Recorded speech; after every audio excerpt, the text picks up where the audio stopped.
My friends think that I eat out so much, I should do some cafe reviews. Bicycle parking is one element of bicycle infrastructure, and it is often a complete afterthought. I'm going to showcase some cafes and their food and coffee, but the main thing that I want to show you is how normal it is to find convenient bike parking outside Perth cafes. The result is reduced demand for on-street parking, less congestion and traffic noise, and more business for the cafes. Right, cafe review number one, and today we're going to do the Mount Street Cafe. I think that's what it's called. And as the name suggests, it's in Mount Street, which is just on the other side of the bridge in front of me. So I'm standing in the Perth CBD.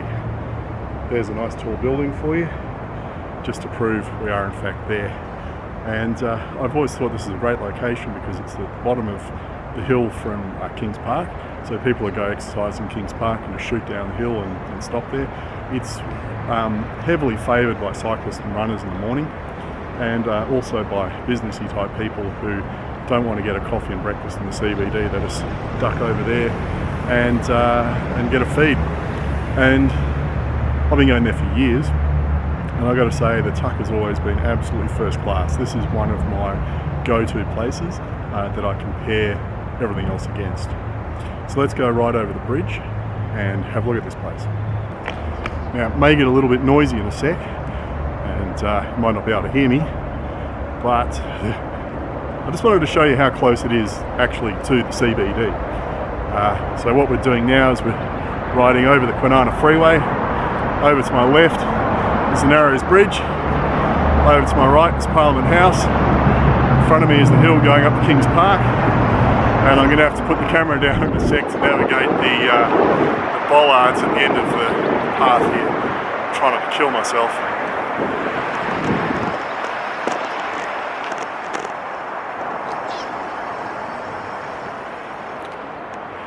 And now we're in a surprisingly quiet street.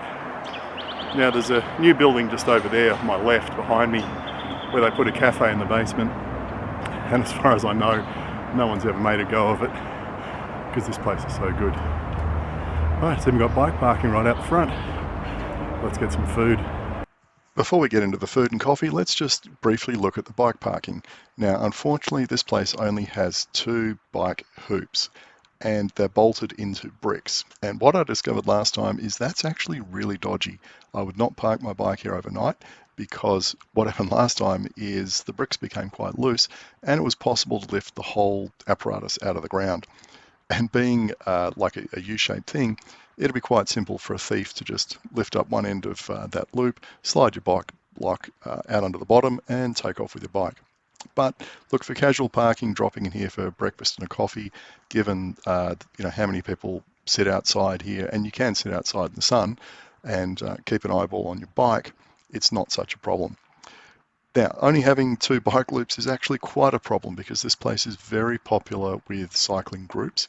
And as you can see on the day I took this footage, the bikes are just all stacked up against the wall there.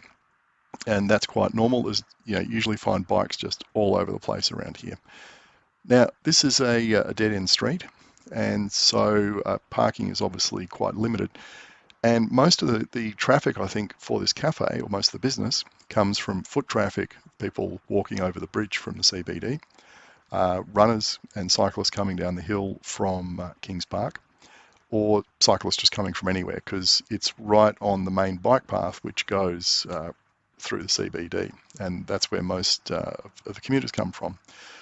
So, bike parking here is just completely normal, and it's very common to walk in and see 3 or 4 tables full of people in Lycra. That's how much business they get. Anyway, let's get on with the food. If you're ever planning on coming over to Perth, maybe pause the menu and have a look. The thing I like about this is it's a good menu for vegans and vegetarians because I've got a couple in the family, and when we go out for breakfast, it's always good if they've got some options there that they can eat.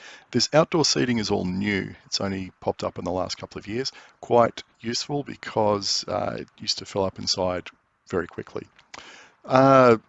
This is my favorite thing, poached eggs and roasted mushrooms on toast.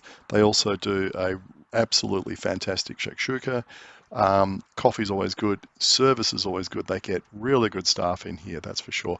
They love to chuck lots of herbs onto the food. And this last one, I turned up here one day and this bloke sat down next to me and he was hungover as hell. And he had a Bloody Mary and that's what he ordered for breakfast. And that's all he ate. And then he disappeared, the poor bloke. So, you can see he's demolished his Bloody Mary and a Coke and hasn't had anything else. He must have been suffering quite badly. Uh, anyway, like I said, it's a good cafe to cycle to, and because it's just got some basic cycling infrastructure, they get a lot of business from cyclists, and I think it just shows how simple it is to put in a couple of bike parking spots and have the money just roll in if you're a cafe owner.